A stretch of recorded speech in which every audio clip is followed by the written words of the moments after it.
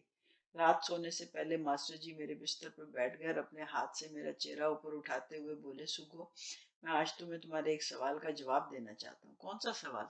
وہی جو شادی کے بعد تم نے مجھ سے کئی بار پوچھا۔ فرمائیے، میں سن رہی ہوں۔ تم نے پوچھا تھا کہ میں نے سیما کو طلاق کیوں دی؟ جی ہاں، اور آپ نے کہا تھا کہ اس نے آپ پر تہمت لگائی تھی۔ تو میں نے کہا، تو میں کیا تمہیں اس کا جواب دینا چاہتا ہوں؟ فرمائیے۔ میں نے تکیے کے ساتھ کمر ٹکاتے ہوئے کہا۔ وہ آنسو بھری آنکھوں سے میری طرف دیکھتے ہوئے بولے، اس نے کہا تھا کہ میں اولاد پیدا کرنے کے قابل ہی نہیں ہوں۔ یہ کہتے ہوئے انہوں نے اپنا سر میرے کندھے پہ رکھ دیا اور ان کے آنسو میرے سینے کو بھگونے لگے۔ لیکن آپ رو کیوں رہے ہیں؟ یہ تو خوشی کا موقع ہے۔ یہ بھی خوشی اور تشکر کے آنسو ہے۔ میری آنکھوں میں بھی تشکر کے آنسو بھرا ہے، کیونکہ اگر یہ نہ ہوا ہوتا تو میں بھی طلاق کا داغ لے کر اپنی ماں کی دہلیز پہ دھکیل دی جاتی۔ دوستو، اس ویڈیو کے ڈسکرپشن سیکشن میں ہم نے آپ کے لیے ایکسکلوسیو ڈسکاؤنٹ کے لنکس دیے ہیں۔ ان کو استعمال کر کے آپ ہر قسم کی خریداری پہ ڈسکاؤنٹ اور ڈیل حاصل کر سکتے ہیں۔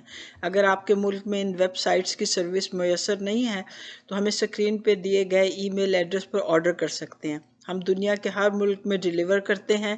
ڈیبٹ کارڈ، کریڈٹ کارڈ، منی گرام اور بینک ڈیبٹ سے ہم پیمنٹ وصول کر سکتے ہیں۔